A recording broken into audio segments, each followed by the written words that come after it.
Good afternoon, students.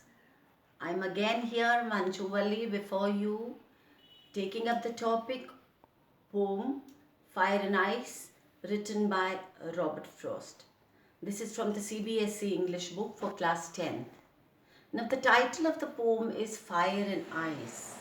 Symbolism Robert Frost has used in this poem. But before going into the details, stanza-wise, I would like to explain what does he mean by fire and ice. By fire, he means greed. By fire, he means lust to have more and more. By fire, he means the desire to have different things. And by ice, he means hatred, coldness, indifference to each other, and conflicting ideas. So these are the two symbols he has used in this poem.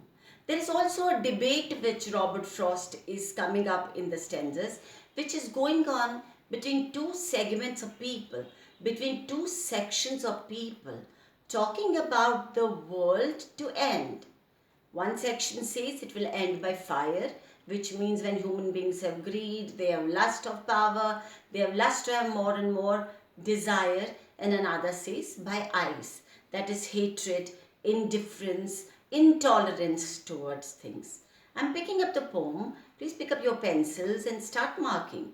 The first stanza of the poem is, some say world will end in fire. Some say in ice.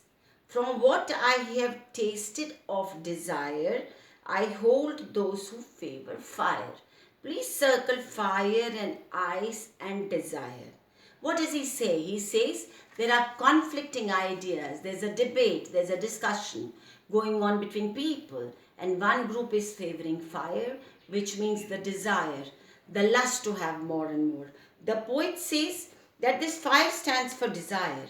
He says that in today's world, mankind's greed is endangering the very existence of the planet Earth. I repeat, mankind's greed is endangering the very existence of this planet Earth. What is happening?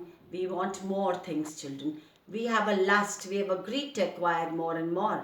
With the result, we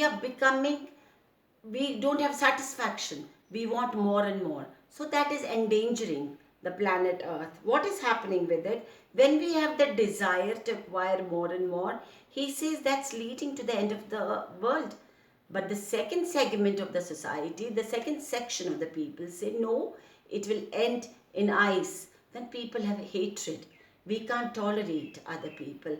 We have indifference with other people. What happens with that indifference, with intolerance? That keeps on lurking in our minds, children. That keeps on going. Robert Frost is trying to analyze, he's specifying very, very beautifully two different scenarios. One is the ending with fire, lust, desire to have more. Another with ice, with cold, with hatred. See, if we start hating anybody, that keeps on lurking in our mind. And at times what happens? It leads with us till our death. So we don't go with that. It keeps on moving. So two important factors, two important things, two important statements he's making here, on which he's giving lot of stress. One is the greed and another is the jealousy. He says both these things lead to the demise of the world. Demise means the death of the world. What does he say in the second stanza? But if I had to perish twice, I means the poet. But if it had to perish twice, perish means finish, I think I know enough of hate to say for destruction, ice is also great and will suffice. The poet says that first, if the world is going to finish, it will finish by fire. If fire fails, then it is definitely going to end with hate. What does he mean by that? If we see, children, correlation with any literature, any poetry all around the world, what is happening in the world these days? Things are getting destroyed. The lust of man, not tolerating each other. Everything is getting finished. With the result, what are we having? We have nothing in hand. what does Robert Frost, the crux, he says? The crux is that the common man says that he should not get, he is telling us that we should not forget the bitter reality that everything in this world is transitory and death is inevitable.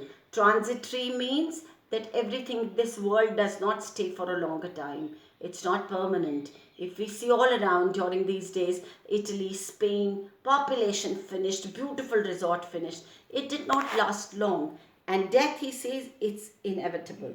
He says that we should not forget this supreme reality that to keep ourselves above all, that is selfish nature. So we should not have selfish nature. We should not talk about things which we don't want to acquire. That was the crux. He talks about the poem, The Fire and Ice, which symbolizes greed, children. We should not be greedy. We should not have more and more, and which leads to hatred. So if the end of the world, the segments talk about, it is a debate going on in the poem. It's a conflicting ideas. But by the end of the poem, what are the poetic devices the poet has used? There are literary devices, there are poetic devices. The first poetic device he has used is anaphoria, children. Now, what does anaphora mean? First, the spellings of anaphora. Anaphora. What does anaphora mean?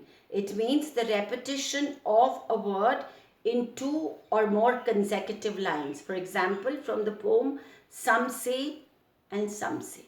Number two, he has used alliteration, which means the repetition of the initial, that's the start of the consonant sound in the same line. For example, some say the world will end. SSWW. The third he has used is a paradox, which means a true statement, but which seems untrue.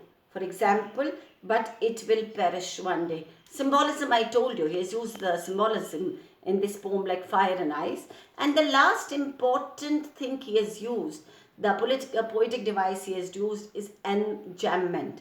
Enjambment, enjambment, which means when two or more lines run without a punctuation. The last three lines of the poem, children, 7, 8 and 9 are enjambments. But while concluding this poem, what does Robert Frost say for the viewers? He says, make world a beautiful, peaceful place to live in. Don't have greed, don't have desire, because this greed and desire leads to hatredness, leads to intolerance, leads to not tolerating other people, leads to the end of the world. So if we try to live in peaceful atmosphere, we will have peace all around, and there will be no greed, there will be no hatred. Thank you very much, children. That's all for the day.